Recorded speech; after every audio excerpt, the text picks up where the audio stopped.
बलराम कृष्ण बलराम जय वृंदावन धाम।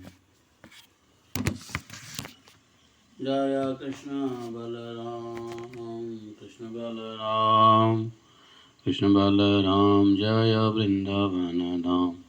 जय राधा श्याम सुंदर राधा श्याम सुंदर राधा श्याम सुंदर श्री राधे।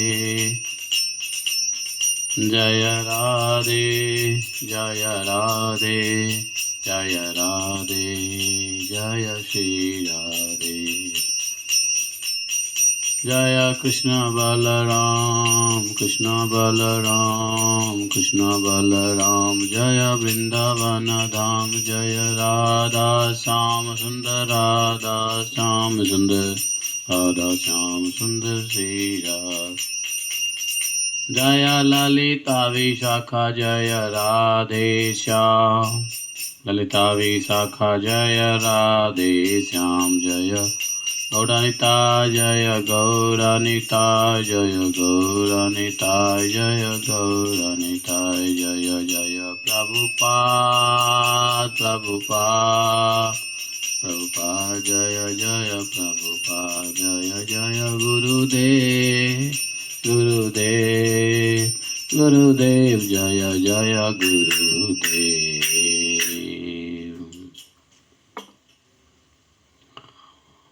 ओम नमो भगवते वासुदेवाय। ओम नमो भगवते वासुदेवाय। ओम नमो भगवते वासुदेवाय। ओम नमो भगवते वासुदेवाय। नारायणं नमस्कृत्यं नरं चैवं नरोत्तमं देवीं सरस्वतीं व्यासं ततो जयमुदीरये। नष्टप्रायस्वभद्रेषु नित्यं भागवत सेवया भगवती उत्तमश्लोके भक्तिः भवति नैष्ठिकी। ॐ जन्मान्तशतन्व्याधितर्तः चार्थे स्वः विज्ञः स्वराट् तेने ब्रह्महृदादिकवये मुह्यन्ति यत् सूर्यः। तेजो वारिमृदां यथा विनिमयो यत्र त्रिसर्गो मृषा धाम्नाय सदा निरस्तकुहकं सत्यं परममधीमहि। धर्मः प्रोजितकैतवत्र परमो निर्मत्सराणां सतां वैद्यं मात्र वस्तुशिवदं तापत्रयोन्मूलनम्। श्रीमद्भागवत महामुनि कृते किं वा परमेश्वर सद्यो हृदयवृत्ति कृतभिः शुश्रूषित तत्क्षणात्। निगमकल्पतरोर्गलितं फलं सुखमुखात् द्रव्यतसंयुतं पिबत भागवतं रसमालयं मुहुरहो रसिका भुवि भावुकाः। अहं सर्वस्य प्रभवो मत्तः सर्वं प्रवर्तते इति मत्वा भजन्ते मां बुधा भावा समन्विता मच्चित्ता मद्गतप्राणा बोधयन्तः परस्परं कथयन्तः मां नित्यं तुष्यन्ति च रमन्ति च। तेषां सततयुक्तानां भजतां प्रीतिपूर्वकं ददामि बुद्धियोगं तं तेन मापुयान्ति ते। तेषामेवानुकम्पार्थम् अहम् अज्ञानजं तमः नाशयात्मभावस्थो ज्ञानदीपेन भास्वता। अहमेवासमेवाग्रे न अन्यत् सत् असत्परं पश्चादमते तस्य एव शिष्येत स्वस्म्यहम्। ऋतेऽर्थं यत् प्रतीयेत न प्रतीयेत चात्मनि तद्विद्यादात्मनो माया यथा भासो यथात्मः। यथा महान्ति भूतानि भूतेषु चावचश्वनो प्रविष्टान्यन्प्रविष्टानि तथा तेषु न तेष्वहम्। एतावदेव जिज्ञासं तत्त्वजिज्ञासुनात्मनः अन्यव्यतिरेकाभ्यां यत् स्यात् सर्वत्र सर्वदा।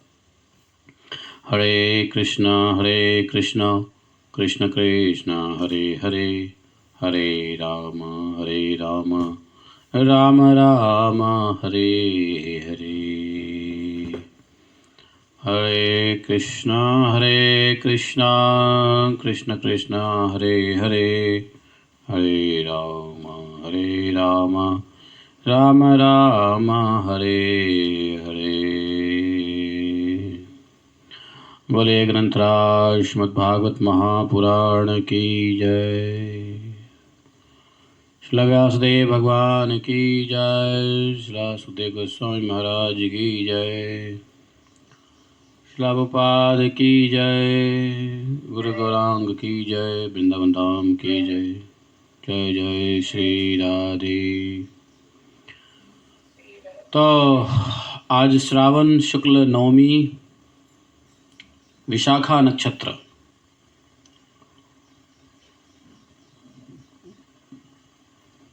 एकादश अध्याय, 5वां चैप्टर अध्याय।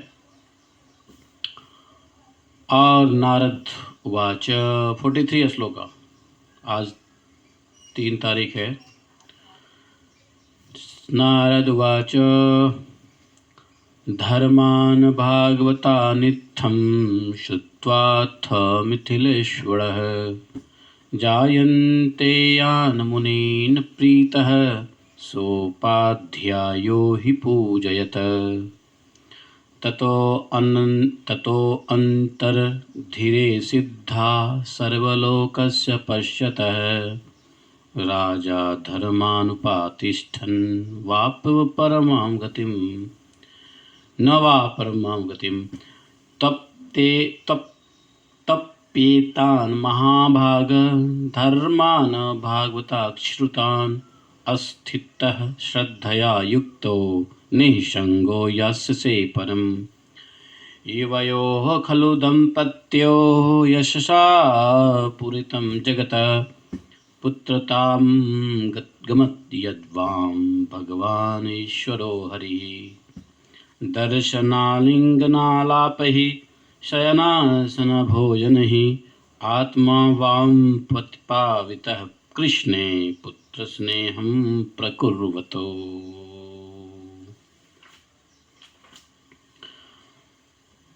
ॐ अज्ञानतिमिरान्धस्य ज्ञानाञ्जनशलाखया चक्षुरुन्मीलितं येन तस्मै श्रीगुरवे नमः।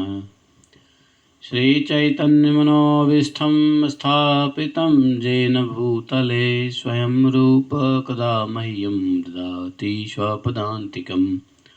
वन्देऽहं श्रीगुरोः श्रीयुतपदकमलं श्रीगुरून् वैष्णवांश्च श्रीरूपं सागरजातं सहगणरघुनाथान्वितं तं सजीवं साद्वैतं सावधूतं परिजनसहितं श्रीकृष्णचैतन्यदेवं श्रीराधा कृष्णपादान् सहगणललिता श्रीविशाखान्वितांश्च। हे कृष्ण करुणा सिन्धो दीनबन्धो जगत्पते गोपेश गोपिकान्तं राधाकान्तं नमोस्तुते।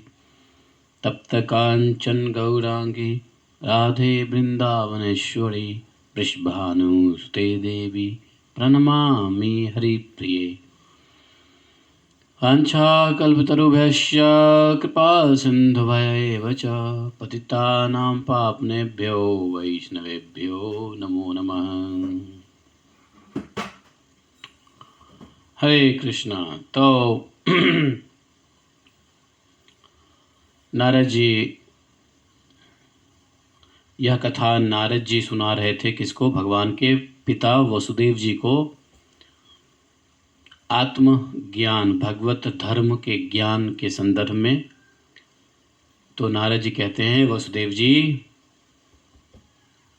मिथिला नरेश राजा निमि ने योगेश्वरों से इस प्रकार भागवत धर्म का वर्णन सुनकर बहुत ही आनंदित हुए।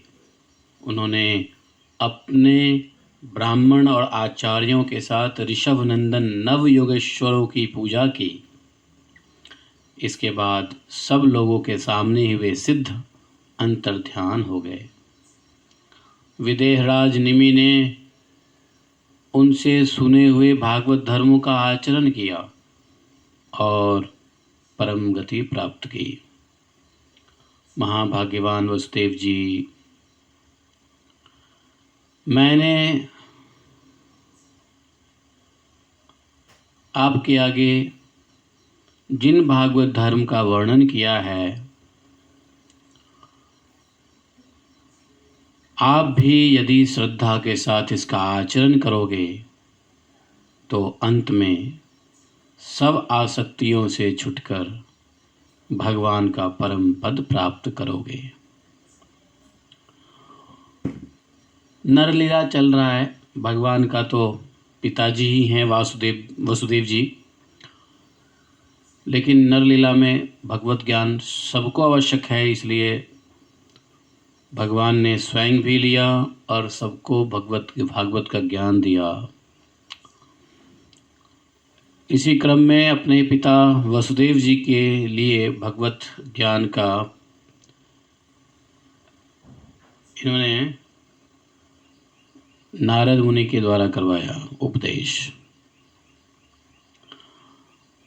तो देखो, बोले कि यदि श्रद्धा के साथ आप इसका आचरण करोगे तो अंत में सब आसक्तियों से छुटकर भगवान के परम पद को प्राप्त कर लोगे। आप लोगों को पता है, नव योगेश्वर कवि जी, हरि जी, अंतरिक्ष जी, प्रबुद्ध जी, पिपलायन जी, हवियत्र जी, द्रुमिल जी, चमस जी और नौवें कौन थे? करभाजन जी। ये कवि, हरि, अंतरिक्ष, प्रबुद्ध, पिपलायन, अविरहोत्र, द्रुमिल और चमस, ये 9 जो शिक्षाएं दी वो हम लोगों ने भी सुना, लेकिन हमने कहा था इसको रिकैप करने के लिए, मतलब नोट्स बना लेने के लिए। आप लोगों ने बनाया, ठीक नहीं बनाया तो शॉर्टकट में एक बार रिवीजन कर लेते हैं। बहुत इंपॉर्टेंट चीज़ है ये। नव योगेश्वर को हम लोग 9 दिन में किसी दिन समझेंगे। किसी समय ऐसा आएगा जब इस नव योगेश्वर के संवाद को 9 दिन में सिर्फ एक एक योगेश्वर के संवाद को समझा जाए। करेंगे 9 दिन का अनुष्ठान करेंगे जिसमें नवयोगेश्वर संवाद करेंगे। तो पहला प्रश्न था कवि जी से, जीव के लिए परम कल्याणकारी क्या है? तो कवि जी ने उत्तर दिया था, निष्काम, अवच्छिन्न और शुद्ध भक्ति ही आत्मा के लिए सर्वोत्तम कल्याण है। देखा, जीव के लिए परम कल्याणकारी क्या है? निष्काम और शुद्ध भक्ति।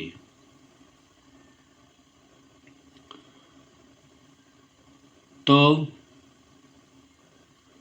मोक्ष या धर्म भी अंतिम लक्ष्य नहीं है, बल्कि क्या है? भक्ति, शुद्ध भक्ति। शुद्ध भक्ति किसको कहते हैं? शुद्ध भक्ति कहते हैं प्रेमा भक्ति को। जब भगवत प्रेम हो तो उसको शुद्ध भक्ति कहते हैं। प्रेमा भक्ति शुद्ध भक्ति है। तो मोक्ष या धर्म भी अंतिम लक्ष्य नहीं है। भगवत प्रेम ही जीवन का शाश्वत धर्म है। दूसरा प्रश्न हरि जी से था, सच्चे भक्ति का लक्षण क्या है? हरि जी ने उत्तर क्या दिया था? सच्चे भक्त का लक्षण क्या है?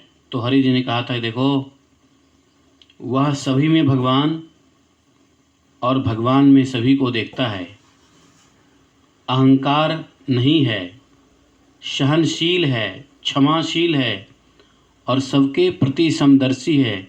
यही सच्चे भक्त का लक्षण है। ये बताया था हरि जी ने।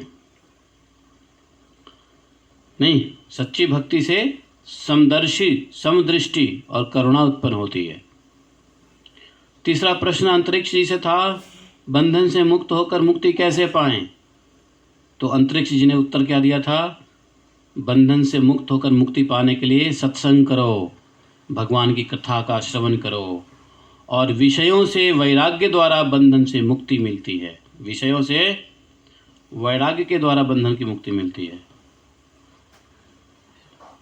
संगति का प्रभाव होता है, संगत ही मोक्ष का प्रवेश द्वार है। सत्संग। प्रबुद्ध जी से प्रश्न किया था। चौथा प्रश्न था भगवान के प्राप्ति हेतु मनुष्य को कैसे जीवन जीना चाहिए। उत्तर में क्या बोला था प्रबुद्ध जी ने? गुरु की शरण लेकर के, ब्रह्मचर्य का पालन करके, इंद्रियों का संयमित करके इंद्रियों को, और भक्ति योग में लीन होकर के। गुरु का शरण, ब्रह्मचर्य का पालन, इंद्रियों का संयम और भक्ति योग में लीन होना है। ये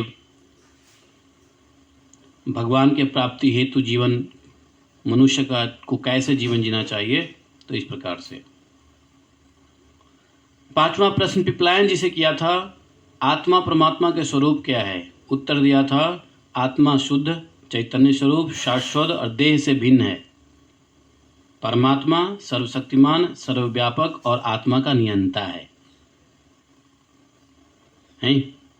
आत्मा का नियंता परमात्मा है, सर्वशक्तिमान है, सर्वव्यापक है, आत्मा शुद्ध है, शाश्वत है, देह से अलग है, चैतन्य है। तो इस प्रकार से छठा प्रश्न अभ्युत्र जी के लिए किया था, कर्तव्य क्या है और भक्ति में उसका स्थान क्या है।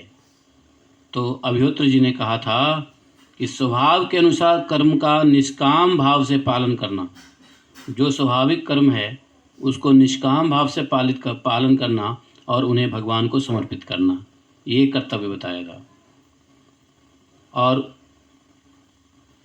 कर्तव्य को भक्ति में कैसे लाया जाए, तो सभी कर्मों को भगवान को समर्पित कर देना, क्योंकि जब कर्म भगवान के लिए किया जाए तब वह भी भक्ति बन जाता है।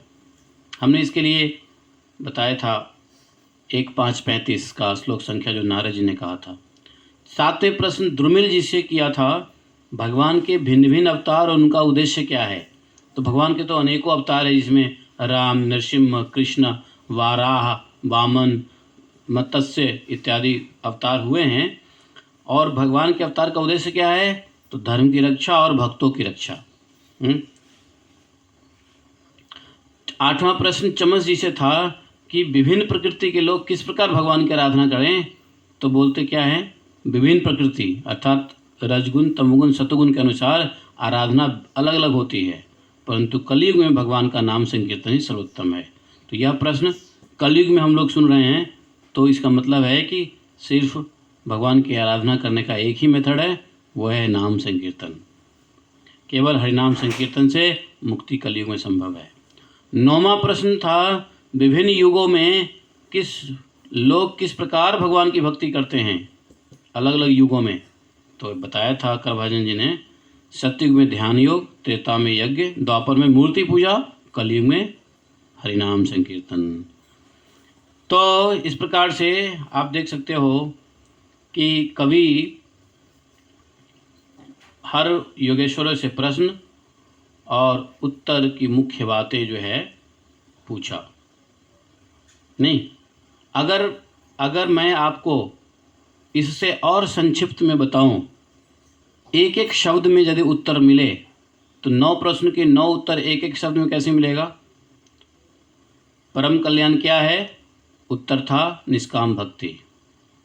दूसरा प्रश्न सच्चे भक्त के लक्षण क्या है, उत्तर है समदर्शिता। तीसरा प्रश्न यदि ये पूछे मुक्ति कैसे मिलती है, उत्तर क्या है, सत्संग, हरि कथा। भगवान को कैसे प्राप्त करें, चौथा प्रश्न, तो उत्तर क्या होगा, गुरु की शरण और साधना। आत्मा और परमात्मा, तो आत्मा नित्य है, परमात्मा नियंता है। कर्तव्य और भक्ति, कर्म भगवान को अर्पण करो, यही कर्तव्य भक्ति और भक्ति है। भगवान के अवतार किस लिए होता है, धर्म की रक्षा। गुणों के अनुसार आराधना, हरिनाम श्रेष्ठ है। और 9वां प्रश्न, युग धर्म क्या है, तो नाम संकीर्तन। तो इस प्रकार से 9 ऋषियों के 9 जो है उत्तर हैं, 9 गोल्डन क्वेश्चंस हैं एंड 9 गोल्डन आंसर्स हैं। तो जीवन का सर्वोच्च लक्ष्य क्या है फिर, निर्मल भक्ति, समझे। तो ये जो था हम लोग का समरी था, ये बहुत इम्पोर्टेंट है। तो इस प्रकार से नारद जी ने वसुदेव जी को कहा कि यदि आप नवयोगेश्वरों की बात पे अमल करोगे तो तुरंत ही हृदय शुद्ध हो जाता है। आसक्तियों से छुटकर भगवान का परम पद प्राप्त होता है। आगे नारद जी कहते हैं, युवयो खलु दंपत्यो यशसा पूरितं जगत पुत्रतां गमध्यत्वां भगवान ईश्वरो हरि। वसुदेव जी, आपके और देवकी के यश से तो सारा संसार, सारा जगत भरपूर हो रहा है, क्योंकि सर्वशक्तिमान भगवान श्री कृष्ण आपके पुत्र के रूप में अवतीर्ण हुए हैं। आप लोगों ने भगवान के दर्शन, आलिंगन और बातचीत करने एवं उन्हें भगवान को सुलाने, बैठाने, खिलाने, नाना प्रकार के आपने क्रियाएं करी भगवान के साथ। वात्सल्य स्नेह करके अपना हृदय शुद्ध तो कर ही लिया है। अब आप परम पवित्र हो गए हैं। वसुदेव जी, शिशुपाल, पौंड्रक और सालवादी राजाओं ने तो वैर भाव से श्री कृष्ण की चाल ढाल, लीला विलास, चितवन बोलना आदि का स्मरण किया था। वह भी नियम के अनुसार नहीं, सोते, बैठते, चलते फिरते स्वाभाविक रूप से ही। फिर भी उनकी चित्तवृत्ति श्री कृष्णाकार हो गई। वे सारूप्य मुक्ति के अधिकारी हुए। फिर जो लोग प्रेम भाव से भगवान कृष्ण का चिंतन करेंगे, करते हैं, उन्हें श्री कृष्ण की प्राप्ति होने में कोई संदेह हो सकता है क्या? वसुदेव जी, आप श्री कृष्ण को केवल अपना पुत्र मत समझिए। माँ पत्य बुद्धिम कृथा कृष्णे सर्वात्मा ईश्वरो। वह भगवान श्री कृष्ण सर्वात्मा हैं, ईश्वर है, सर्वेश्वर हैं, कारणातीत और अविनाशी हैं। उन्होंने लीला के लिए माया मनुष्य भावेन, लीला के लिए मनुष्य के रूप में अवतार ग्रहण किया है। और इसी के लिए जगत में उनकी कीर्ति भी हो गई है, जीवों को परम शांति और मुक्ति देने के लिए हैं। तो संतों की रक्षा के लिए, राजवेशधारी असुरों का नाश, संतों की रक्षा और जीवों के परम शांति मुक्ति देने के लिए भगवान का अवतीर्ण हुआ है। इसी के लिए जगत में उनकी कीर्ति भी गाई जाती है। अब इस स्टोरी को कौन सुना रहे हैं? सुखदेव गोस्वामी सुना रहे हैं।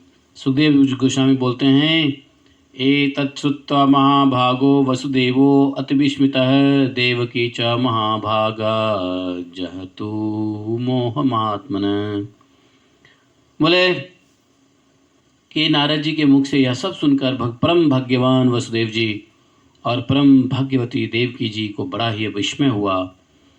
उसमें जो कुछ भी माया मोह अवशेष था उसे उन्होंने तत्क्षण छोड़ दिया। राजन परीक्षित जी, यह इतिहास परम पवित्र है, परम पवित्र है। जो एकाग्रचित्त मन से इसे सुनता है, धारण करता है, वह अपना सारा शोक मोह दूर करके ब्रह्मपद को प्राप्त कर लेता है। यहाँ पे 5वें अध्याय समाप्त हो जाता है, एकादश अध्याय का। अब 6ठे अध्याय में जो है सुखदेव गोस्वामी कंटिन्यू करते हैं बोलना। कहते हैं, परीक्षित, जब देवर्षि नारद वसुदेव जी को उपदेश करके चले गए, तब अपने पुत्र सनकादि को देवताओं और प्रजापतियों के साथ ब्रह्मा जी, भूतगणों के साथ सर्वेश्वर महादेव जी और मरुदगण के साथ देवराज इंद्र द्वारका नगरी में आए। जब वसुदेव जी चले गए, वसुदेव जी को बुलाया ही था भगवान ने पिताजी को धर्म का उपदेश देने, भागवत धर्म का उपदेश देने के लिए। जब ये दे दिए, जो अंतिम कार्य बच गया था भगवान के लिए, तो जैसे वो गए वैसे इंद्र लोक से सभी उतरे। खूब भीड़ लगा दिया, क्योंकि अप्सराएं, नाग, सिद्ध, चारण, गुह्यक, ऋषि, पितर, विद्याधर, किन्नर सब वहाँ पहुँच गए। यहाँ तक कि अंगिरा के वंशज ऋषि, 11 रुद्र, विश्वदेव, अश्विन कुमार, 8 वर्षों आदित्य सब पहुँच गए वहाँ पे। कहाँ? द्वारका नगरी में। किस लिए पहुँचे? इन लोगों के यहाँ द्वारका में आने का क्या उद्देश्य था? यह उद्देश्य था कि मनुष्य जैसा मनोहर भेष धारण करने वाले और अपने श्याम सुंदर विग्रह से सभी लोगों का मन और अपनी ओर मन अपनी ओर खींच कर अपने लीला कथाओं में मन को लगा देने वाले भगवान श्री कृष्ण का दर्शन करें, क्योंकि इस समय उन्होंने अपना श्री विग्रह पकड़ करके उसके द्वारा तीनों लोकों में ऐसा पवित्र कीर्ति विस्तार किया है जो समस्त लोकों के पाप ताप को सदा के लिए मिटा देता है। द्वारकापुरी जब सब प्रकार की संपत्ति और ऐश्वर्यों से समृद्ध और अलौकिक दीप्तियों से दीप्यमान हो रही थी, वहाँ आकर उन लोगों ने अनूठी छवि से युक्त भगवान श्री कृष्ण के दर्शन किए। भगवान की कृष्ण की रूप माधुरी का निर्निमेष नयनों से पाने पर केवल उन्हीं के नयनों से पान करने पर उनके नेत्र तृप्त नहीं होते। वे टकटका के एक टक बहुत देर तक उन्हें देखते रहते भगवान कृष्ण को। और उन लोगों ने स्वर्ग के उद्यान, नंदन वन, चैत्र रथ आदि के दिव्य पुष्पों से जगदीश्वर भगवान श्री कृष्ण को ढक दिया, इतना अभिषेक किया और चित्र विचित्र पदों और अर्थों से युक्त वाणी के द्वारा सभी देवताओं ने भगवान की स्तुति की। यहाँ पे सभी देवता भगवान की स्तुति करते हैं। नतात अस्मते नाथ पदारविंदम बुद्धिन्द्रिय प्राणमो वनुचोभि यच्चिन्त्यते अंतहृति भावयुक्त ही मुमुक्षुभि कर्मयोपाशात् तम माया त्रिगुणाय आत्मनि दुर्विभावम व्यक्तम सृजम्यामि तत्सद्गुणस्थ नैते भवान् कर्म विरज्यते वै यत् स्वे सुख अव्यहितो अभिवर्ता नमत्यः। तो देवताओं ने बहुत तरीके से प्रार्थना किया है। देवताओं ने कहा है कि देखो, कर्मों के विकट फंदे से छूटने की इच्छा रखने वाले भक्त को अपने हृदय में जिसका चिंतन करते हैं, हाँ, मुमुक्षी कल्याण चाहने वाले लोग, आपके उसी चरण की हम लोग अपने बुद्धि, इंद्रिय, मन, प्राण, वाणी के साक्षात नमस्कार करते हैं। आप माया के रज और तम, सत्य इत्यादि गुणों में स्थित होकर इस अचिंत्य नाम रूपात्मक प्रपंचों के त्रिगुणमयी माया के द्वारा अपने आप में ही रचना करते हैं, पालन करते हैं, संहार करते हैं। यह सब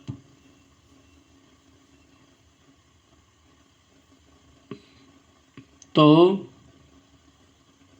नाना प्रकार से सभी देवताओं ने भगवान को स्तुति किया है। किसी ने भगवान के चतुर्व्यूह रूप का वर्णन किया है, किसी ने भगवान के वक्षस्थल पर हैं जो बना हुआ है, क्या बना होता है वक्षस्थल पर, स्वास्तिक, उसका, किसी ने लक्ष्मी माता के साथ, कोई तो वामन अवतार में दैत्य बलि की हुई दैत्य बलि से पृथ्वी को छीनने कैसे लिया, इसके बारे में बोल करके भगवान को स्तुति किया है ना। कोई भगवान के स्तुति में जो भगवान के पुराने पहले की जो भी लीला है, चाहे वो किसी भी अवतार का हो, उन सभी लीलाओं से युक्त भगवान की स्तुति, ऐसे भगवान को चरण कमलों में ध्यान करते हैं, ऐसे भगवान को नमस्कार करते हैं, ऐसे भगवान जो वासनाओं को जलाने में समर्थ है, अग्निरूप के समान, इसका इस प्रकार से जो है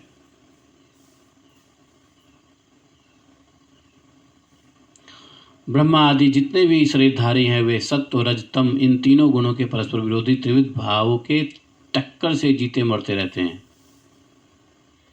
वे सुख दुख के थपेड़ों से बाहर नहीं हैं और ठीक वैसे ही आपके वश में हैं, जैसे नथे हुए बैल अपने स्वामी के वश में होते हैं।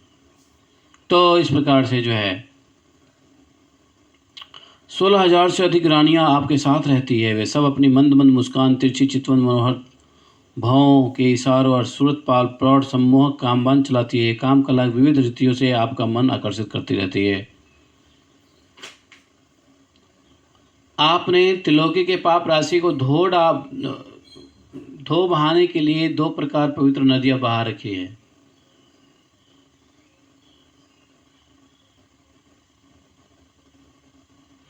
एक तो आपकी अमृतमयी लीला और दूसरा आपके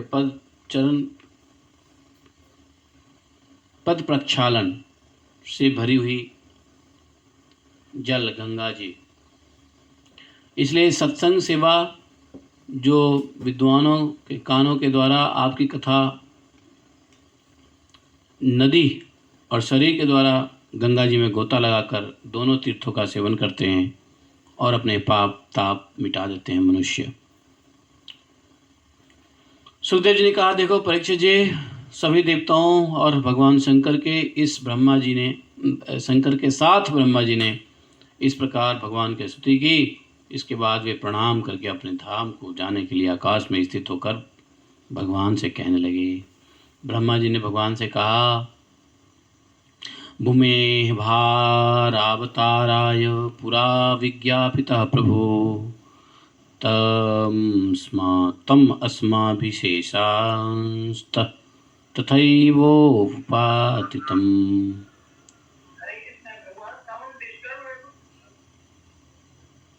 तो क्या हुआ? नहीं, किसको डिस्टर्ब हो रहा है? सबको सुनाई दे रहा है बराबर? अच्छे से सुनाई नहीं दे रहा। हम सोच रहे थे हम ही को नहीं सुनाई दे रहा है, हम फिर से ओपन कर रहे हैं ताकि ऐसे ही आवाज अच्छे से नहीं सुनाई दे रहा। यहाँ पे नेटवर्क ही आज डिस्टर्बेंस चल रहा है क्योंकि बहुत बारिश हुई है और लाइट वाइट सब गया हुआ है। उम्मीद है अब ठीक हो गया होगा। अगर हो गया होगा तो थंब रेज करो, ठीक है? कुछ सुधार हुआ है? थम्स अप करो, थम्स अप। आवाज़ सुनाई नहीं देगा हमें, थम्स अप करो। हाँ ठीक है, ओके ओके ओके ओके, सुनाई दे रहा है, ठीक है। तो यहाँ पर ब्रह्मा जी ने कहा कि देखिए, प्रार्थना तो सबने कर लिया, भगवान प्रसन्न भी हुए, सबको दर्शन भी दिए, लेकिन ब्रह्मा जी आए किस लिए थे सबको लेकर के, उसको जाते जाते बताना तो ज़रूरी है। ब्रह्मा जी ने कहा, हिम्मत तो नहीं हो रही है, लेकिन जैसे तैसे हिम्मत जुटाया और कहा कि हे सर्वात्मन भगवान प्रभु, पहले हम लोगों ने आपसे अवतार लेकर पृथ्वी का भार उतारने के लिए हमने आपसे प्रार्थना किया था। हम लोगों ने ही प्रार्थना किया था पृथ्वी से भार को उतारने के लिए, अवतार ग्रहण के लिए। सो वह काम आपने हमारी प्रार्थना के अनुसार तो यथोचित कर दिया, ठीक ठीक कर दिया। आपने सत्यपरायण साधु पुरुषों के कल्याण के लिए धर्म की स्थापना भी कर दी और 10 दिशाओं में ऐसी कीर्ति फैला दी जिसे सुन सुनाकर सब लोग अपने मन का मैल मिटा दे रहे हैं। आपने यह सर्वोत्तम रूप धारण करके यदुवंश में अवतार लिया है। जगत के हित के लिए उदारता पराक्रम से भरी अनेक आपने लीलाएं की है। हे प्रभु, कलयुग में जो साधु स्वभाव मनुष्य आपकी लीलाओं का श्रवण कीर्तन करेंगे, वे सुगमता से ही इस अज्ञान रूप अंधकार से पार हो जाएंगे। पुरुषोत्तम सर्वशक्तिमान प्रभु, आपके यदुवंश में अवतार ग्रहण किए 150 वर्ष बीत गए हैं, 125 वर्ष बीत गए हैं। हे सर्वाधार, अब हम लोगों का ऐसा कोई काम बाकी नहीं है पृथ्वी पर जिसे पूर्ण करने के लिए आपको यहाँ रहने की आवश्यकता हो। ब्राह्मणों के श्राप के कारण आपका यह कुल भी एक प्रकार से नष्ट ही हो चुका है। इसलिए हे वैकुंठनाथ, यदि आप उचित समझे तो अपने परम धाम में पधारिए और अपने सेवक हम लोकपालों तथा हमारे लोकों का पालन पोषण कीजिए।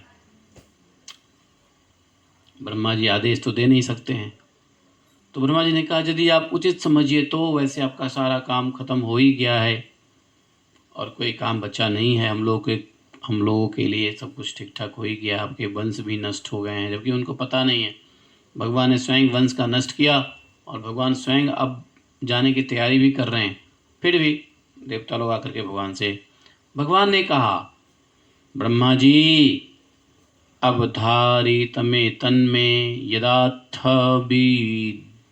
बुधेश्वर कृतं वा कार्यम अखिलम भूमेः भारोवतारितः।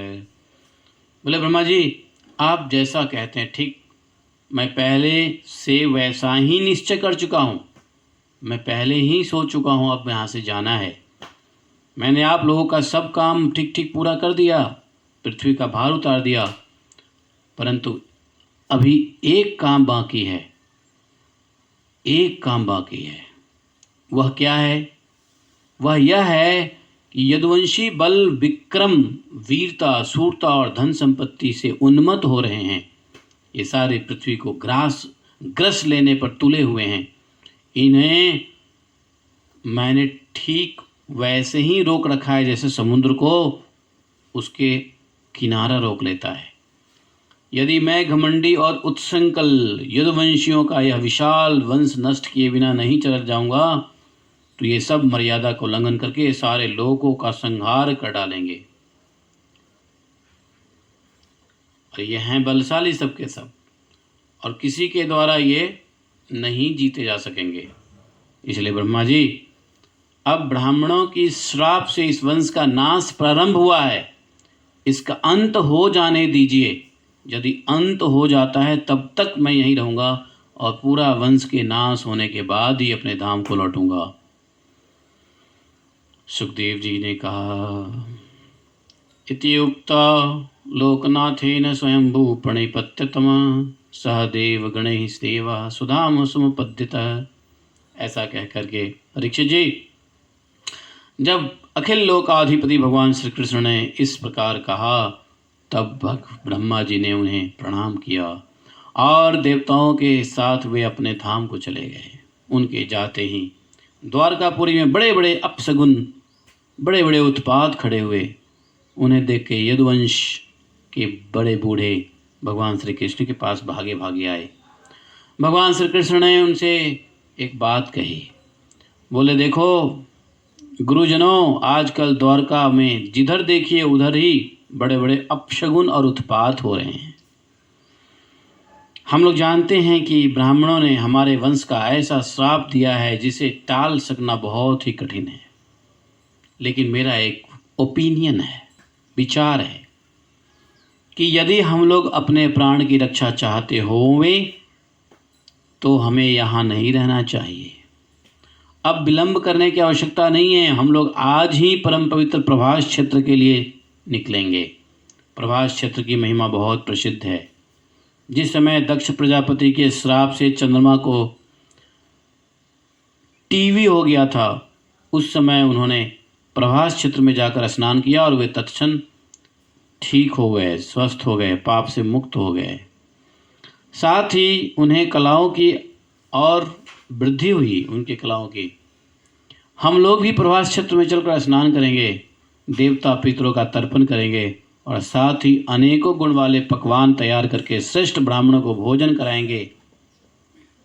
वहाँ हम लोग सतपात्र ब्राह्मणों को पूरी श्रद्धा से बड़ी बड़ी दान दक्षिणा देंगे और इस प्रकार उनके द्वारा अपने बड़े बड़े संकटों को वे स्वयं पार जाएंगे, जैसे कोई जहाज के द्वारा समुद्र पार जाता है। सुखदेव जी कहते हैं, जब भगवान श्री कृष्ण ने इस प्रकार की आज्ञा दी तब यदुवंशियों ने एक मत से प्रभास क्षेत्र जाने का निश्चय कर लिया और सब अपने अपने रथ तैयार कर लिए हैं। उद्धव जी जब श्री कृष्ण के बड़े प्रेमी भक्त थे, उद्धव जी भगवान श्री कृष्ण के बड़े प्रेमी भक्त थे और सेवक भी थे। उन्होंने जब यदुवंशियों को यात्रा की तैयारी करते देखा, भगवान की आज्ञा सुनी और अत्यंत घोर अपशगुन देखे, तब वे जगत के एकमात्र अधिपति भगवान श्री कृष्ण के पास एकांत में गए। भगवान श्री कृष्ण के चरण को अपने चरणों को भगवान कृष्ण के सर पे भगवान अपने सर को कृष्ण के चरणों में रखा और उन्होंने प्रणाम करके प्रार्थना किया उद्धव जी ने। अब यहाँ से उद्धव जी गीता शुरू हो जाता है। उद्धव उवाच देवदेवेश योगेश पुण्यश्रवणकीर्तन संहृत्यैतत्कुलं नूनं लोकं संतक्षे भवान् विप्रशापं समर्थोऽपि प्रत्यान्यदीश्वर। उद्धव जी ने कहा, हे योगेश्वर, आप देवाधिदेवों के भी अधीश्वर हैं। आपकी लीलाओं के श्रवण कीर्तन से जीव पवित्र हो जाता है। आप सर्वशक्तिमान परमेश्वर हैं। आप चाहते तो ब्राह्मणों के श्राप को टाल सकते हैं, परंतु आपने वैसा किया नहीं। मैं समझ सकता हूँ कि अब आप ही यदुवंश का संहार करके इसे समेटकर अवश्य ही इस लोक का परित्याग कर देंगे, परंतु हे श्याम सुंदर, एक समस्या है। मैं आधे क्षण के लिए भी आपके चरण कमलों के त्याग की बात सोच भी नहीं सकता। मेरे जीवन सर्वस्व मेरे स्वामी, आप मुझे भी अपने धाम ले चलिए। मैं आपके बिना यहाँ नहीं रह सकता हूँ, एक क्षण के लिए भी नहीं। ऐसे सेवा करते थे उद्धव जी। बोले कि हे कृष्ण, आपकी एक एक लीला गुणों के लिए परम मंगलमयी और कानों के लिए अमृत स्वरूप है। आपकी एक एक लीला, जिसे एक बार उसका रस का चस्का लग जाता है, उसके कान में फिर किसी दूसरी वस्तु के लिए लालसा नहीं उत्पन्न होता।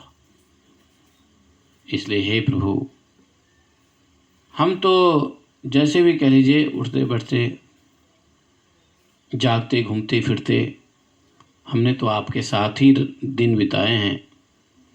हमने आपके साथ स्नान किया है, आपके साथ खेल खेले हैं, आपके साथ भोजन किया है। कहाँ तक बताऊं, हमारी एक एक प्रयत्न चेष्टा आपके साथ ही होती रही है। आप हमारे प्रियतम हैं, और तो क्या, आप हमारे आत्मा ही हैं।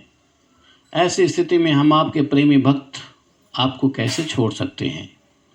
हमने आपकी धारण की हुई माला पहनी, आपके लगाए हुए चंदन हमने लगाए, आपके उतारे हुए वस्त्र हमने पहने, और आपके धारण किए हुए गहनों से हमने अपने आप को सजाए थे।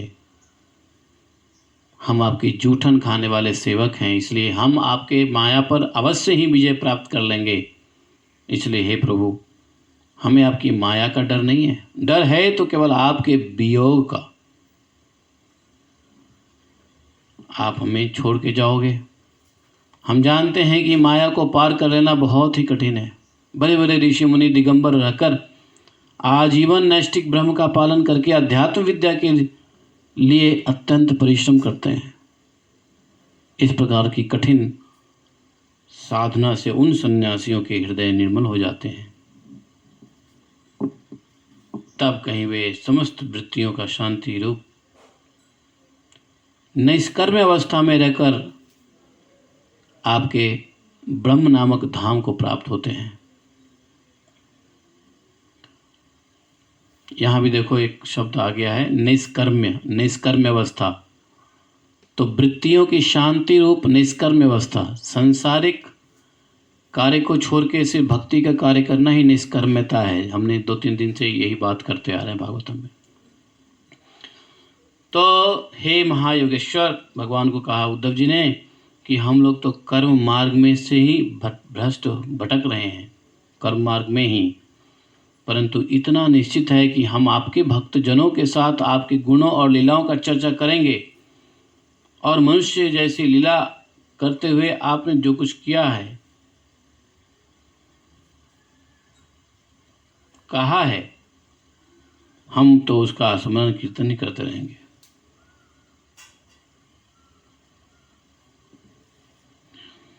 तो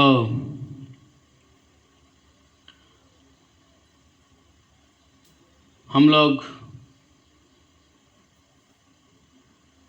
साथ ही आपकी चाल ढाल, मुस्कान, चितवन, हास, परिहास हमारे यादों में तल्लीन हो जाएंगे।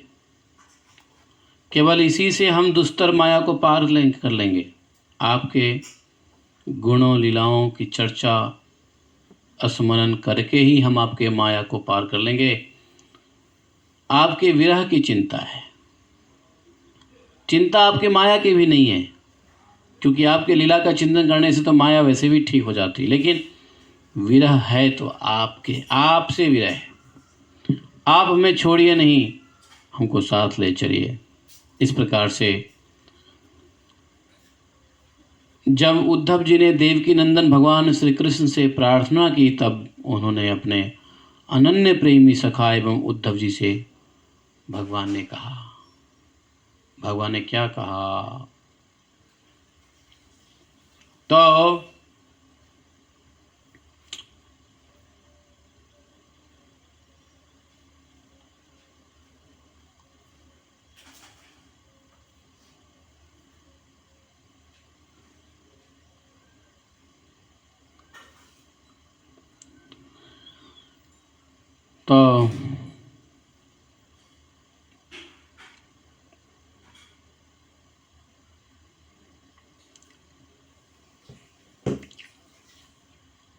यहाँ पर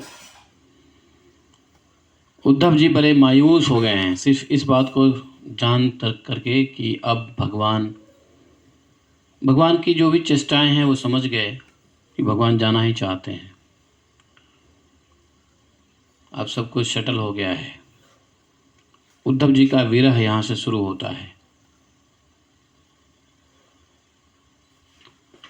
अब यहाँ से वास्तव में 11:7 से लेकर के पूरे 11 स्कंद जो है उद्धव गीता है। पूरा कितने अध्याय हैं? 7 से लेकर के 31, मतलब 24 चैप्टर सिर्फ उद्धव गीता है।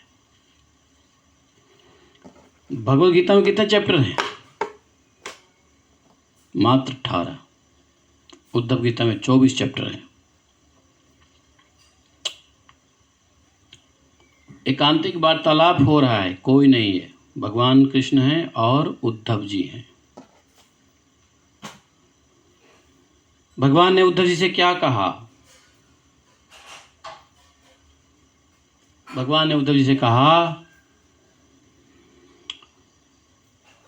यदात्मां महाभाग तच्चिकीर्षतमेव च मे ब्रह्मा भवो लोकपाला स्वर्गवासं मे विकांक्षिण। राधेश्याम। मया निष्पादितं यत्र हि अत्र देवकार्यं शेषतः यदर्थम् अवतीर्णो अहं अंशेन ब्रह्मार्थितः कुलं वै शापनिर्दग्धं नक्षन्त्यन्योन्यविग्रहात् समुद्रः सप्तमे ह्येतां पुरीं च प्लावयिष्यति। ओम। तो भगवान ने कहा कि हे उद्धव जी, भाग्यवान, महाभाग्यवान उद्धव जी, आपने मुझसे जो कहा है मैं वही चाहता हूँ, वही करना चाहता हूँ। क्या कहा है?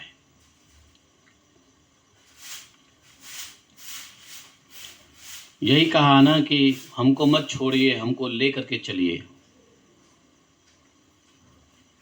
आपकी माया से मुझको डर नहीं है, डर आपके विरह से है।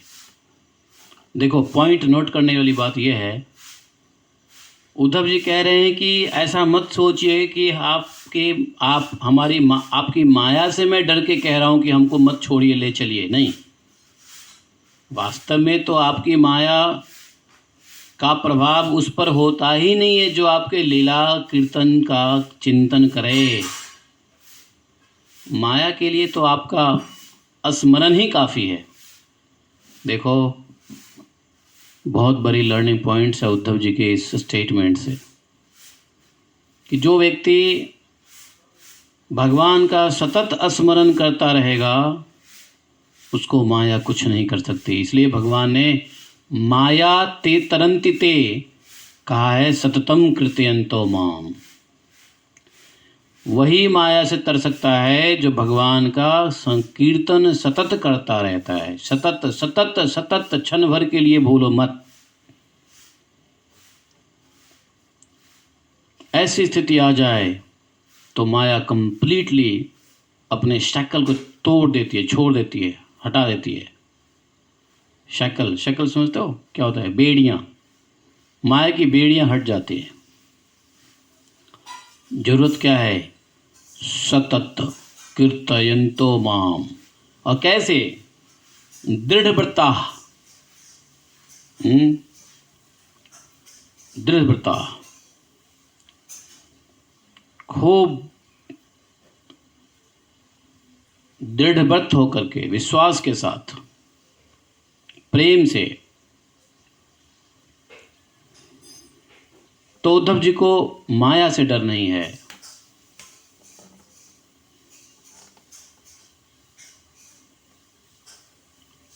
उद्धव जी दिखा रहे हैं कि आपके साथ जो हमने समय बिताए हैं, आपके संग खाया है, पिया है, उठा है, बैठा है, आपकी सेवा की है, आपसे हमने, ये सब हम मिस करेंगे। आपका मिस हम बर्दाश्त नहीं कर सकते, विरह बर्दाश्त नहीं कर सकते। आपसे इतनी विरह, इसलिए हमको ले चलिए। भगवान ने कहा, मैं वही करना चाहता हूँ भाई उद्धव जी, मैं वही करना चाहता हूँ, जो कुछ भी कहा आपने वही करना चाहता हूँ। ब्रह्मा, शंकर और इंद्र आदि लोकपाल भी अब यही चाहते हैं कि मैं उनके लोकों में होकर अपने धाम को चला जाऊं। भगवान ने, ब्रह्मा जी और इंद्र आदि जितने देवता, सिद्ध, गण, चारण सब आए थे, तो भगवान को प्रार्थना किया था कि आप जब यहाँ आए ही हो नीचे, और नीचे से ऊपर जाओगे, हम लोग बीच में हैं, तो हमारे धाम में भी थोड़ा सा होते हुए जाना। भगवान ने कहा था तथास्तु। वही कह रहे भगवान कि वो लोग आए थे और उन लोगों ने मुझे अपने धाम होते हुए स्वयं के धाम चला जाऊं। पृथ्वी पर देवताओं का जितना काम करना था मैंने पूरा किया, और इसी काम के लिए ब्रह्मा जी की प्रार्थना से मैं बलराम जी के साथ अवतीर्ण हुआ था। अब यह यदुवंश और ब्राह्मणों के श्राप से भस्म हो चुका।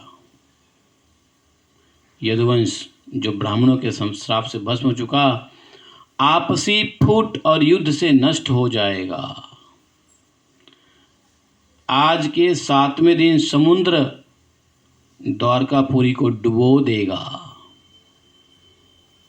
प्यारे उद्धव जी, इस क्षण मैं मृत्युलोक का परित्याग कर दूंगा।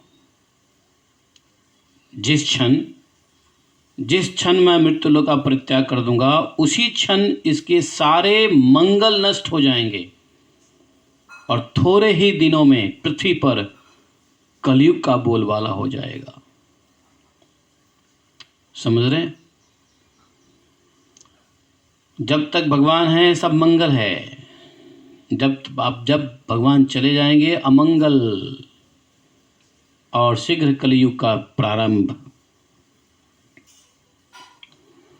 जब मैं इस पृथ्वी का त्याग कर दूंगा, भगवान कह रहे हैं, जब मैं इस पृथ्वी का त्याग कर दूंगा,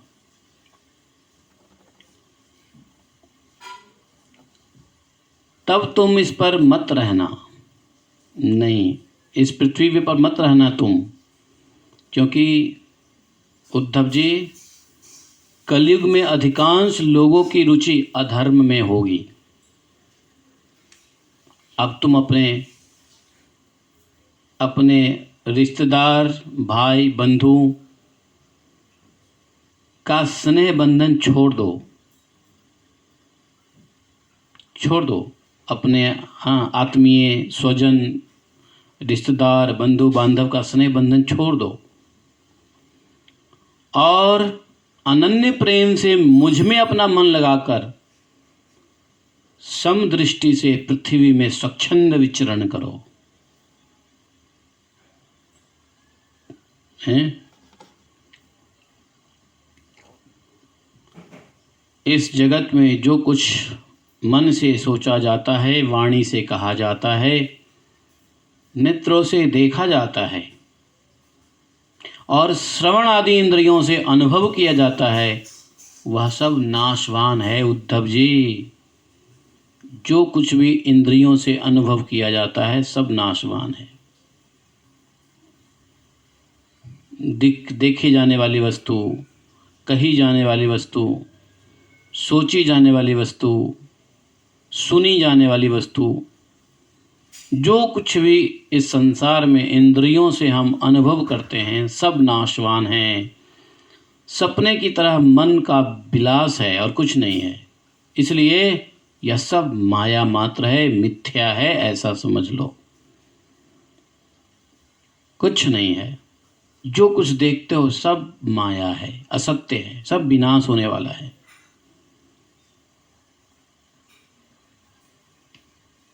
इसलिए जिस पुरुष का मन अशांत है, असंयमित है, उसी को पागल की तरह अनेकों वस्तुएं मालूम पड़ती है। वास्तव में यह चित्त का भ्रम है।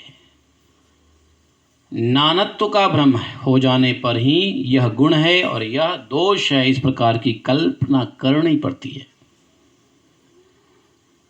जिसकी बुद्धि में गुण और दोष का भेद बैठ गया है, दृढ़ मूल हो गया है बुद्धि में गुण और दोष का, उसी के लिए कर्म अकर्म विकर्म रूप भेद का प्रतिपादन हुआ है।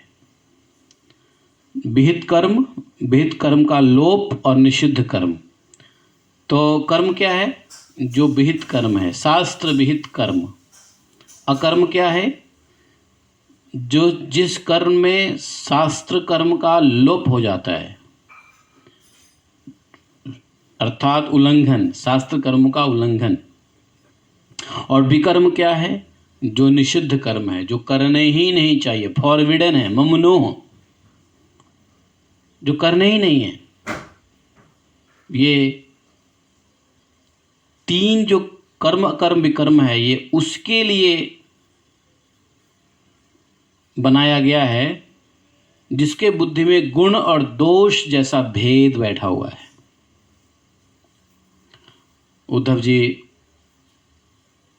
तस्मात् युक्तेन्द्रिय ग्रामो युक्त चित्त इदम जगत आत्मनिक्षस्व वित्ततम आत्मानं मय्यधीश्वरे। बोले आप पहले अपनी समस्त इंद्रियों को अपने वश में कर लो। उद्धव, आप अपने समस्त इंद्रियों को वश में कर लो। अपने इंद्रियों की बागडोर को अपने हाथ में ले लो और केवल इंद्रियों को ही नहीं, चित्त के सभी वृत्तियों को भी रोक लो और फिर ऐसा अनुभव करो कि यह सारा जगत अपने आत्मा में ही फैला हुआ है और आत्मा मुझ सर्वात्मा इंद्रिय अतीत ब्रह्म में एक है, अभिन्न है।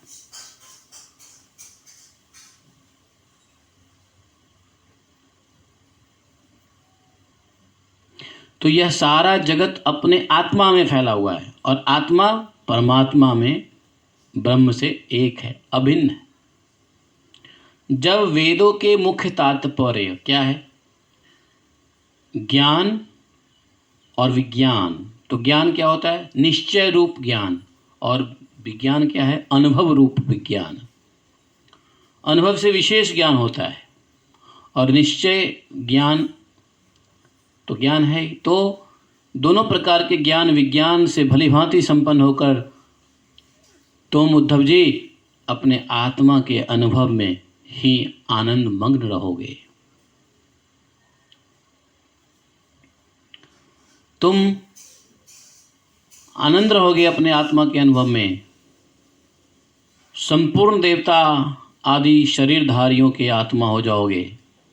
इसलिए किसी भी विघ्न से तुम पीड़ित नहीं हो सकोगे, क्योंकि उन विघ्नों और विघ्न करने वालों की आत्मा भी तुम ही होगे। जो पुरुष गुण और दोष बुद्धि से अतीत हो जाता है, जो भक्त, जो पुरुष, जो व्यक्ति गुण और दोष बुद्धि से अतीत हो जाता है, भेद बुद्धि, वह बालक के समान निषिद्ध कर्म से निवृत्त हो जाता है।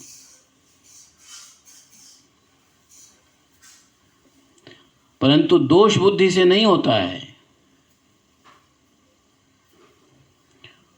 वह विहित कर्म का अनुष्ठान भी करता है, परंतु गुण बुद्धि से नहीं करता। तो जिसने वेद के तात्पर्य को सही सही ठीक ठीक जान नहीं लिया, बल्कि उनका साक्षात्कार भी कर लिया है, और इस प्रकार जो अटल निश्चय से संपन्न हो गया, वह समस्त प्राणियों का हित ऐसे सुहृद होता है और उनकी वृत्तियां सर्वथा शांत होती है। वह समस्त प्रियमान विश्व को मेरा ही स्वरूप, आत्मस्वरूप देखता है। इसके लिए उसे फिर कभी जन्म मृत्यु के चक्र में नहीं पड़ना पड़ता। सारांश क्या है? उद्धव जी को कह दिया कि अब तुम सभी प्रकार के नाते रिश्तेदारी सब खत्म करो और पृथ्वी पर विचरण करो, अपने इंद्रियों को वश में करो, अपने चित्त वृत्तियों को रोक लो, ठीक है, और अंतर आत्मा में भगवान को देखो, अंतर्मुखी हो जाओ, बहिर्मुखी नहीं। बहिर्मुखी होने से सारे गुण दोष होने लग जाते हैं, अंतर्मुखी होने से कोई दो गुण दोष नहीं दिखता। भगवान का पहला इंस्ट्रक्शन उद्धव जी को कि अंतर्मुखी होकर के पृथ्वी पे विचरण करो, आसक्तियों को छोड़ो। सुखदेव जी कहते हैं, परीक्षित, जब भगवान श्री कृष्ण ने इस प्रकार आदेश दिए, तब भगवान के परम प्रेमी उद्धव जी ने उन्हें प्रणाम करके कुछ पूछने की इच्छा किया। क्या पूछने की इच्छा करेंगे? ज्ञान, तत्व ज्ञान। देखो, यहाँ से गीता उद्धव शुरू हो गया है। अर्जुन को भी भगवान ने क्या कहा था? उठो, लड़ाई करो, अधर्म के साथ युद्ध करके अधर्म का नाश करो। अधर्म के साथ लड़ाई करना ही तुम्हारा धर्म है।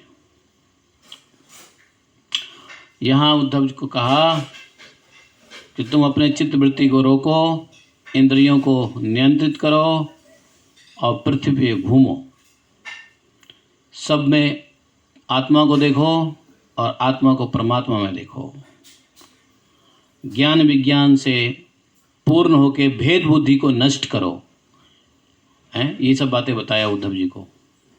ज्ञान विज्ञान से भेद बुद्धि को नष्ट करते हुए, अपने इंद्रियों को संयम करते रखते हुए, इंद्रियों को वश में करते हुए, सभी वृत्तियों को शांत करते हुए पृथ्वी पे घूमो, विचरण करो। कब तक विचरण करो? जब तक आपके समय न पूरे हो जाएं। उद्धव जी ने एक बात पूछा, प्रैक्टिकली पहला क्वेश्चन पूछा उद्धव जी ने। उद्धव जी रोए जा रहे हैं। उद्धव जी को एक एक क्षण भगवान कृष्ण के अब वियोग, पहले वियोग अभी हुआ नहीं है, भगवान सामने हैं, बातचीत ही चल रही है, लेकिन वियोग के बारे में सुन करके ही उनके हालत खराब हैं। रोते धोते, आंखों से आंसू गिराते, थर थर कांपते उद्धव जी भगवान से प्रश्न पूछते हैं।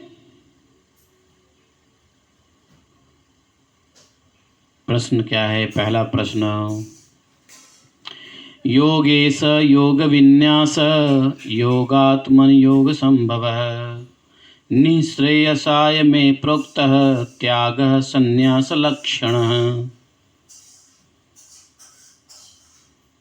त्यागो अयम दुष्करो भुमन कामानां विषयात्मभिः सूतराम त्वयि सर्वात्मन भक्तैरीति में मतिः। जैसे अर्जुन को कहा ना भगवान ने तो अर्जुन ने प्रश्न किया कि आप ये सब करने को कह रहे हैं, भाई ये सब हमसे कैसे संभव होगा, हमारा मन तो नियंत्रित हो ही नहीं सकता है।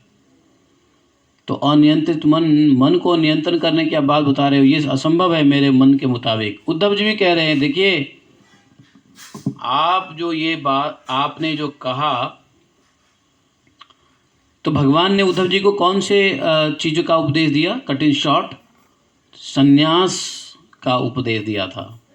भाई सभी संबंधों को छोड़ के इंद्रियों को नियंत्रित करके, वृत्तियों को शांत करके पूरे पृथ्वी पे कौन विचरता है? सन्यासी। तो उद्धव जी को समझ में आ गई कि भगवान सन्यास धर्म के बारे में बात कर रहे हैं। तो उद्धव जी ने कहा कि देखिए आपने मेरे परम कल्याण के लिए उस सन्यास रूप त्याग का उपदेश किया है।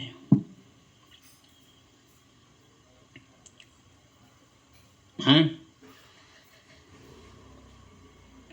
किंतु जो लोग विषय के चिंतन और सेवन में घुल मिल गए हैं, विषय आत्मा हो गए हैं, उनके लिए विषय भोग और कामनाओं का त्याग तो अत्यंत कठिन है। उसमें जो लोग आपसे विमुख है, उनके लिए तो इस प्रकार का त्याग सर्वथा असंभव ही है, ऐसा मेरा मानना है। देखो उद्धव जी चाहते तो भगवान की बात मान करके चुपचाप दंडवत करते और चलते बनते, लेकिन उद्धव जी ने भगवान के जाने के बाद जो कलयुग के पब्लिक हैं उसके लिए ये प्रश्न कर रहे हैं कि भाई जो मनुष्य विषयों के चिंतन और सेवन में लगा हुआ है, पूरा जीवन विषयों का चिंतन किया, विषयों का सेवन किया, मकान दुकान पत्नी घोड़े गाड़ी,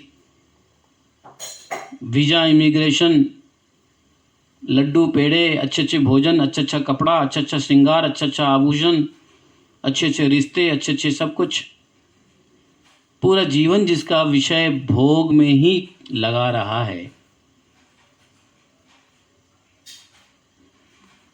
उनके लिए तो विषय भोग और कामना का त्याग बहुत कठिन है। और एक और बात, जो लोग भगवान से विमुख है, उनके लिए तो इस प्रकार का त्याग सर्वथा संभव है जो आप हमें कह रहे हो। मैं भी ऐसा ही हूँ, मान लो, मानो क्या कह रहे, मैं भी ऐसा ही हूँ। मेरे विचार से मेरा जो बुद्धि है इतनी मूढ़ हो गई है कि मैं हूँ, यह मेरा है, इस भाव से मैं आपकी माया के खेल, देह और देह के संबंधी स्त्री पुत्र धन आदि में डूब रहा हूँ। इसलिए भगवान, आपने जिस सन्यास का उपदेश किया है उसका तत्व मुझ सेवक को इस प्रकार समझाइए कि मैं सुगमता पूर्वक उसका साधन कर सकूं। आप भूत भविष्य वर्तमान तीनों काल के अबाधित एक रस सत्य हैं। आप दूसरे के द्वारा प्रकाशित नहीं, स्वयं प्रकाश हैं। मैं समझता हूं कि मेरे लिए आत्म तत्व का उपदेश करने वाला आपके अतिरिक्त देवताओं में भी कोई नहीं है। आत्म तत्व का ज्ञान आपके अलावा देवता में भी कोई नहीं है। वैसे उद्धव जी स्वयं बहुत बड़े विद्वान थे, बहुत बड़े पंडित थे, बहुत बड़े ज्ञानी थे। जब भी तो उद्धव जी को भेजा था वृंदावन में गोपियों को ज्ञान देने के लिए, प्रेम की भाषा सीख के चले गए। तो बोले कि आपके अलावा आत्म तत्व का ज्ञान देने वाला कोई नहीं है, देवता में भी कोई नहीं है। ये सब शरीर अभिमानी होने के कारण आपकी माया से मोहित हो रहे हैं। देवता लोग भी शरीर अभिमानी होने के कारण आपकी माया से मोहित हो रहे हैं। उनकी बुद्धि माया के वश में हो गई है। यही कारण है कि वे इंद्रियों से अनुभव किए जाने वाले बाह्य विषयों को सत्य मानते हैं। इसलिए मुझे तो आप ही उपदेश कीजिए, आत्म तत्व का ज्ञान आप ही मुझे दीजिए। मैं आपके शरण में आया हूँ। नारायणम नरखम नारायण नर सखम शरणम प्रपद्ये।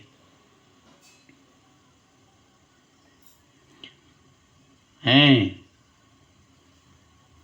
इसी से चारों ओर से दुखों की दावाग्नि से जलकर और विरक्त होकर मैं आपके शरण में आया हूँ।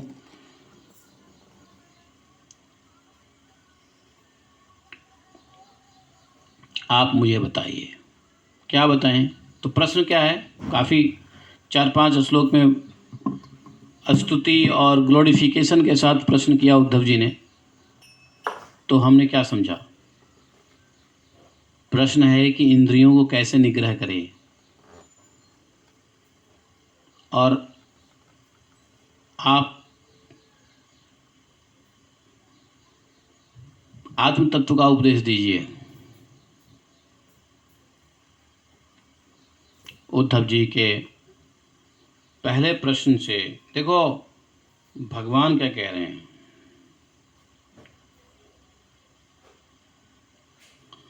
भगवान ने उद्धव जी की बात सुना और सब समझ गए।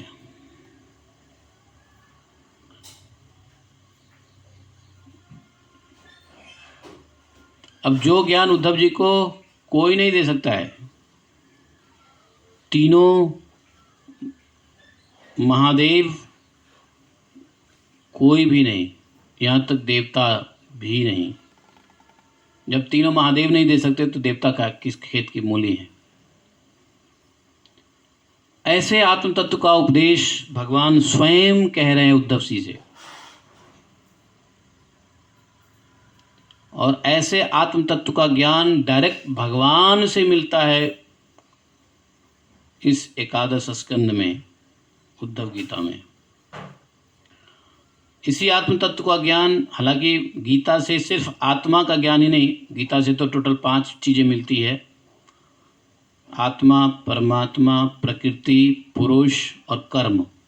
काल भी, आत्मा परमात्मा एक, आत्मा परमात्मा छोड़ो, आत्मा, काल, पुरुष, प्रकृति और कर्म हैं, हो गए। आत्मा, परमात्मा, प्रकृति, पुरुष, काल। तो ये जो है 5 चीज हमें गीता से मिलता है। उसमें भी आत्मज्ञान है, लेकिन उद्धव गीता के अंदर में भगवान जो आत्म तत्व का ज्ञान उद्धव जी को बताएंगे वो शांत चित्त से बता रहे हैं। लड़ाई में भगवान तो जल्दी जल्दी में बता दिया ताकि अर्जुन उठे और लड़ाई करे। बहुत कुछ बता दिया, वहाँ भी कम समय में बहुत कुछ बता दिया। लेकिन यहाँ एकांतिक वार्तालाप हो रही है, शांति से, आराम आराम से, 101 उद्धव और भगवान जी के साथ 101 वार्ता हो रहा है।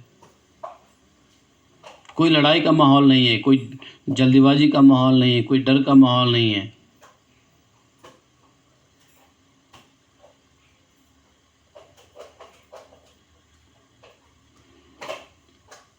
तो हम लोग तैयार हो जाएं भगवान से आत्म तत्व का ज्ञान लेने के लिए।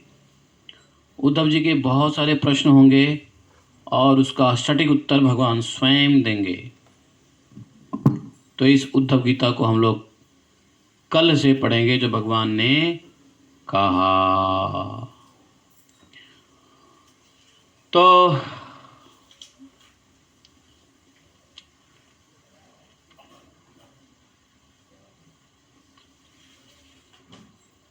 कौन सा अध्याय पे हम लोग थे?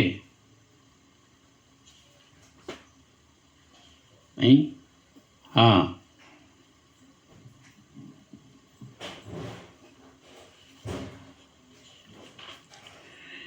तो भगवान जो कहेंगे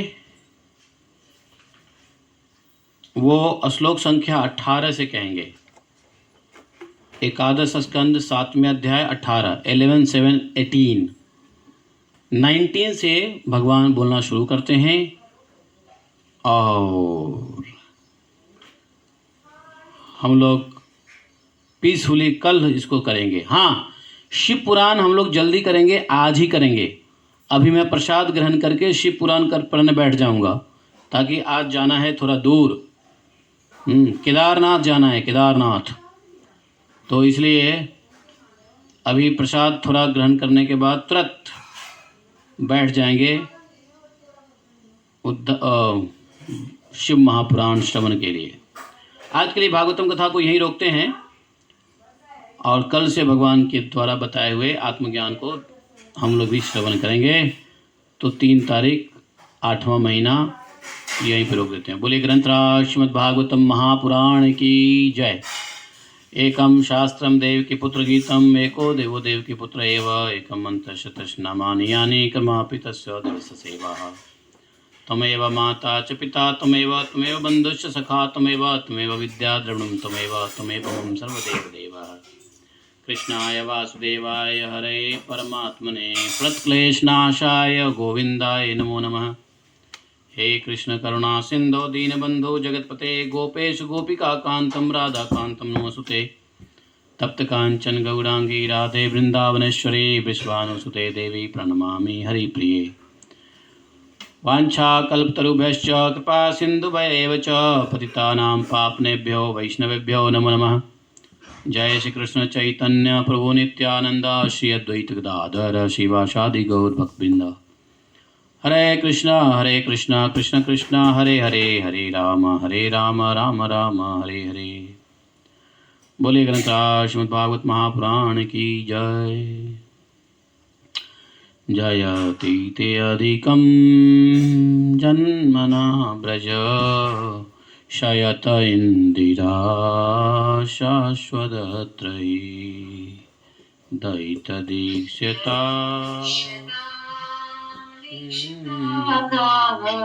दैदृतासव स्वां विचिन्वते शरदुदाशये साधुजातसा सरसिजोदरा श्रीमुषादृशा सुरतनाथ ते अशुल्कदासिका वरदनिघ्नतो नेह किं वदा विषजलाप्यया ज्ञानराक्षसा वर्षमारुता वैद्युतानला वृषमयात्मजा विश्वतो भया विषभते वयं रक्षितामहो न खलु गोपिका नन्दनो भवान् अखिल देहिना अन्तरात्मजे विघ्न साधितो विश्वभुक्तये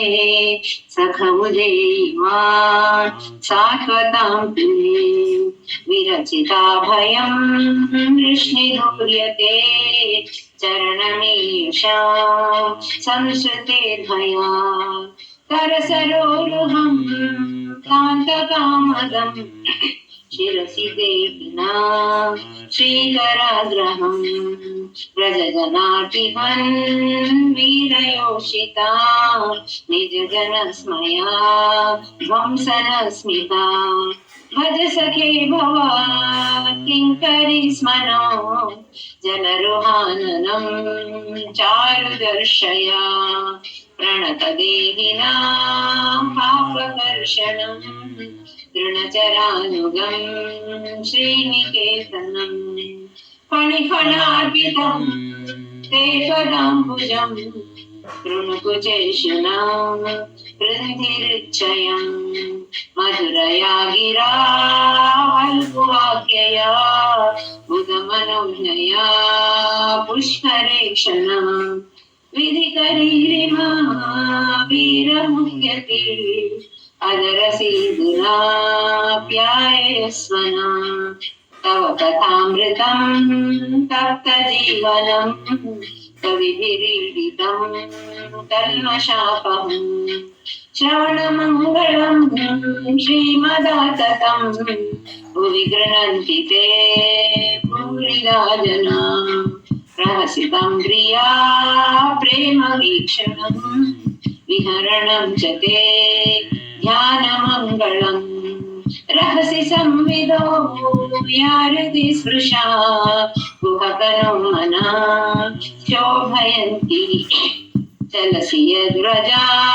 चारयन् पशून् नलिनसुन्दरं नाथ ते पदम् शिलतृणाङ्कुरे सीदतीतिनां कलिलतामना कान्त गच्छति दिनपरीक्षये नीलकुन्तले वनरुहाननं बिभ्रदावृतं घनरजस्वरं दर्शयन् मनसि न स्मरं वीरयच्छसि प्रणतकामदं पद्मजार्चितं धरणिमण्डलं ध्येयमापदि चरणपङ्कजं शन्तमुच्यते रमणनस्तनेष्वर्पयादिहन् सुरतवर्धनं शोकनाशनं स्वरितवेणुना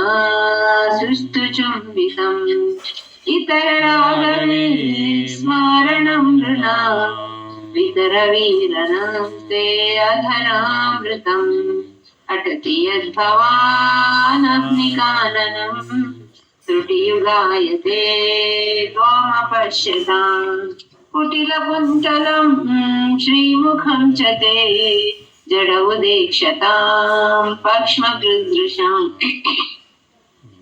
पतिसुतान्वया भ्रातृबान्धवान् अतिविलङ्घ्यते अन्त्यच्युतागता गतिविदस्तवो गीतमोहिता कितवयोषिता कस्य जेनिषि रहसि संविदं हृज्जयोदयं प्रहसिताननं प्रेमवीक्षणम् बृहदुरश्रियो वीक्षधामते मुहुरति स्मृहा मुह्यते मनम् व्रजवनौकसां व्यक्तिरङ्गते वृजनहन्त्रलं विश्वमङ्गलम् त्यजमनोचना तत्स्पृहात्मना स्वजनहृद्रजां यन्निषूदनम् यत्ते सुजातचरणाम्बुरुहंसनेषु गीताशने प्रियदधीमहि कर्कशेषु तेनाटवीमटसि तद्व्यततेन किं स्वेत् उत्पादिभिर्भ्रमति कीर्भवदायुषाम् गोपीः जय जय श्री राधे। जय Shri Radhe. Thank you very much. सबको धन्यवाद। हरे कृष्णा प्रभु जी, दंडवत प्रणाम, सभी को दंडवत प्रणाम। देखो टेंटेटिवली हाफ एन आवर या 15 मिनट में क्या कब शुरू करोगे? क्या आपका टेंटेटिव